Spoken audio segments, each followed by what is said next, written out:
Pak iya. Ini ada pertanyaan Ustadz mengenai situasi baru-baru ini Ustadz yang di Prancis. Bagaimana sebaiknya menyikapi situasi sulit yang dihadapi Muslim di Prancis akhir-akhir ini, terutama dalam hal kebijakan kebebasan berpendapat yang jelas-jelas itu menghina Nabi SAW yang kita cintai. Apakah dibenarkan adanya orang-orang Muslim yang melakukan kekerasan karena kecintaan mereka kepada Nabi SAW? Pada masa pemerintahan Sultan Abdul Hamid di Turki sebelum jatuhnya Turki Utsmani pada tahun 1924. Ketika itu di Perancis mereka membuat sebuah opera drama. Di situ ditampilkanlah sosok yang lucu untuk mengolok, mengejek Nabi Muhammad SAW. Lalu drama itu mereka pertontonkan di Paris. Berita itu sampai kepada Sultan Abdul Hamid yang gagah dan perkasa dengan kekuatan bala tentaranya. Maka dia kirim pesan kepada penguasa Prancis supaya opera itu ditutup. Kalau tidak ditutup, maka tanggung sendiri apa yang akan terjadi. Maka saat itu juga opera itu ditutup. Itu terjadi hampir 100 tahun yang lalu. Artinya apa? Kita akan disegani orang kalau kita punya kekuatan. Dari mulai kasus 11 September, berlanjut dengan karikatur Denmark, berlanjut dengan penyobekan pembakaran Al-Quran, dilanjutkan lagi dengan, dan yang melakukan ini pembunuhan saudara kita.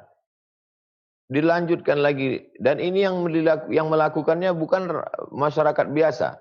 Kalau yang melakukan pekerja seni, kalau yang melakukannya hanya anak-anak muda, oke, itu kesalahan. Tapi ini kesalahan terstruktur, sampai kepada presiden, sampai kepada menteri mengolok-olok Islam. Itu menunjukkan kita memang dalam ketidakberdayaan, kesulitan yang luar biasa. Nah, ini sesungguhnya menyadarkan umat Islam. Jangan lupa, Islam itu dulu ketika berada di Afghanistan, ketika datang serangan dari Uni Soviet, semua kekuatan umat Islam bersatu. Dari mulai Hekmatyar sampai Burhanuddin Rabbani, sampai Taliban, dengan berbagai macam aliran organisasi bersatu. Umat Islam akan bersatu kalau ada musuh bersama. Semua ormas-ormas, semua mazhab-mazhab di Indonesia, kalau sudah menghadapi musuh bersama, di situ dia akan bersatu.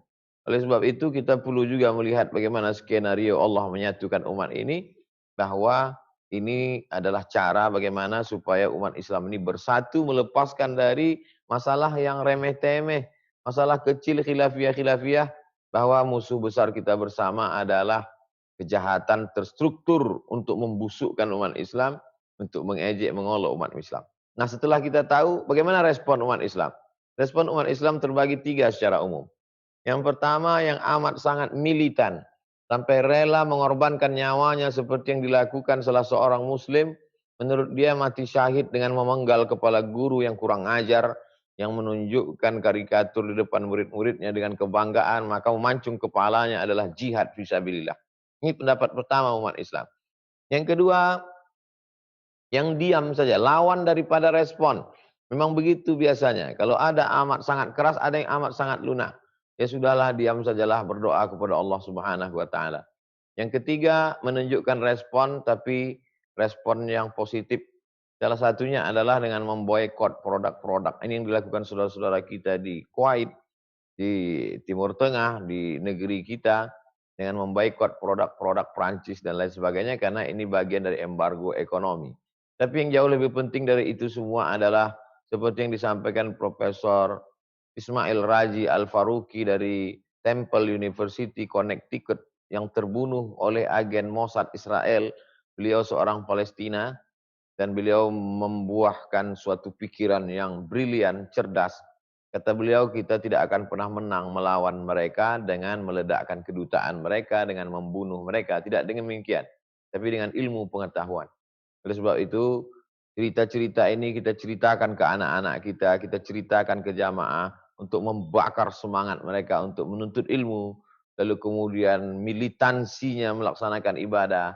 Maka yang dokter, berusahalah menjelaskan Islam dengan ilmu kedokteran, jelaskan Al-Quran dengan ilmu sains, teknologi, sehingga dengan itu mereka akan dapat hidayah. Berdoa kepada Allah, Allahumma hdi qaumana fa innahum la ya'lamun. Sanurihim ayatina fil afaq. Kalau anak-anak kita yang di Fakultas Kedokteran itu menjelaskan bagaimana proses penciptaan manusia dalam Al-Quran, jelaskan dalam ceramah, buatkan seminar, ditonton oleh mereka, mereka akan berpikir ini agama datang dari mana, ini pastilah jadi seorang yang luar biasa. Itulah yang nanti akan membuka hidayah. Dan sebelum kiamat, maka Eropa itu akan menjadi Islam. Begitu dalam hadis riwayat Imam Ahmad bin Hambal. Ada satu yang belum, yaitu Rom. Kalau ada orang mengatakan bahwa Rom itu adalah negeri Syam, bukan. Karena negeri Syam hanyalah satu provinsi dari Rom, Roma. Ada yang mengatakan Rom itu adalah Konstantinopel, bukan. Karena Konstantinopel bukan Rom. Yang dimaksud dengan Rom itu adalah Eropa.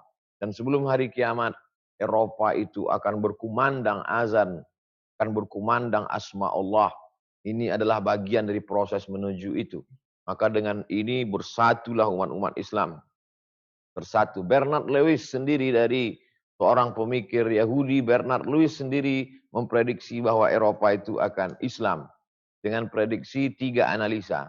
Yang pertama bahwa imigran muslim datang dari Tunisia, Aljazair, Maroko akan memenuhi Spanyol dan Portugis, Spanyol dengan Prancis. Itu akan diisi oleh 3 imigran.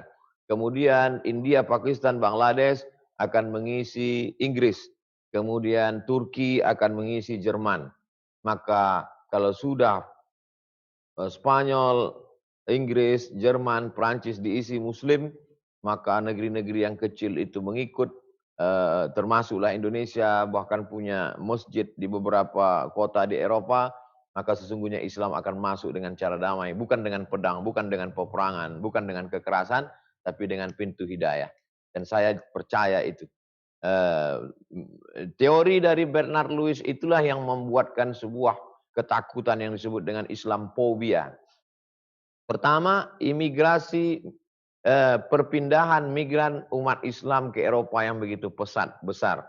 Belum ditambah lagi kasus-kasus di Timur Tengah, dari mulai konflik di Sudan, konflik di negeri Syam, Palestina, Suriah, membuat ledakan besar ke Eropa.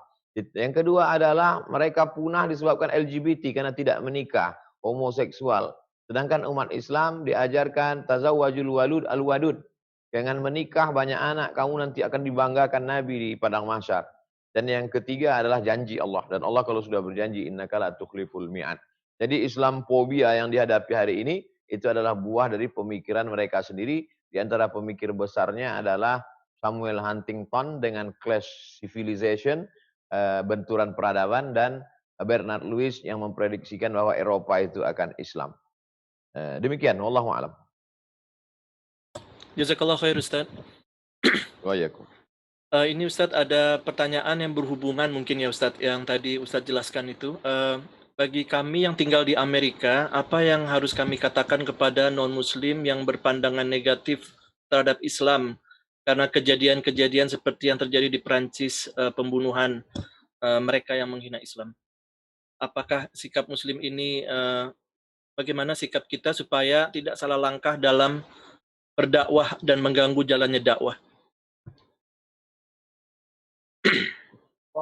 Konflik itu selalu ada. Konflik di antara Protestan dengan Katolik yang berkepanjangan juga terjadi. Konflik antara Katolik dengan Anglikan juga terjadi. Kenapa menutup mata melihat itu? Itu baru antara dalam agama. Konflik antara Cina dengan Tibet di timur, konflik di barat. Jadi dan ketika konflik itu pasti ada oknum di dalam konflik. Jadi kita tolong jelaskan, bedakan antara ajaran agama dengan pelaku orang beragama. Nah, jadi ketika kebanyakan mereka melihat ajaran agama dari pelaku orang beragama. Orang pelaku beragama bisa khilaf, bisa silap karena keadaan. Kita pun mungkin di saat terdesak bisa melakukan seperti yang dilakukan saudara kita, memanggal kepala orang karena amat sangat terdesak. Tapi dalam Islam jihad itu dilakukan dipimpin oleh Amirul Mukminin, oleh pemimpin, oleh Amir. Ada perintah dari Amir. Oleh sebab itu maka pertama jelaskan bahwa konflik bisa terjadi pada kelompok manapun, agama manapun, dan itu terjadi. Yang kedua, tolong bedakan antara ajaran agama dengan pelaku umat beragama. Yang ketiga, ghayatun nas, ridhon nas ghayatun la tudrak. Kita tidak bisa meyakinkan orang lain. Kalau kita merasa bahwa kita bisa meyakinkan orang lain, kita akan stres. Kita hanya menyampaikan. Innama anta munzir, sampaikan, jelaskan menurut kemampuan kita. Lasta alaihim bimusaitir. Dan referensi-referensi yang ditulis oleh orang barat sendiri itu amat sangat menolong. Bagaimana orientalis itu secara umum terbagi tiga. Yang pertama orientalis yang amat sangat memusuhi Islam. Yang kedua orientalis yang simpati pada Islam tapi tidak masuk Islam. Yang ketiga orientalis yang masuk Islam. Oleh sebab itu dua itu sebenarnya berpihak kepada Islam. Karena yang musuh itu cuma satu. Maka karya-karya dari dua kelompok ini itu tanpa kita harus sulit menjelaskan. Philip Kahiti menulis tentang kelembutan Nabi, walaupun dia tidak masuk Islam, tentang Nabi Muhammad SAW. Lalu kemudian yang ditulis oleh Michael H. Hart, 100 most influential person in history. Lalu kemudian Karen Armstrong, penulis History of God, dia juga menulis bagaimana kelembutan Islam ketika membebaskan Palestina. Dia bandingkan dulu bagaimana Palestina dibebaskan dengan berdarah-darah sampai kuda berenang. Tapi ketika Islam datang dengan damai. Padahal mereka tidak Islam. Oleh sebab itu mampu membantu. Saya kira lembaga-lembaga di Muslim minoritas perlu menerbitkan lagi buku-buku itu, karena kalau kita yang menjelaskan sulit orang percaya, tapi kalau mereka sendiri dari kalangan mereka, maka itu membantu. Demikian, wallahu a'lam.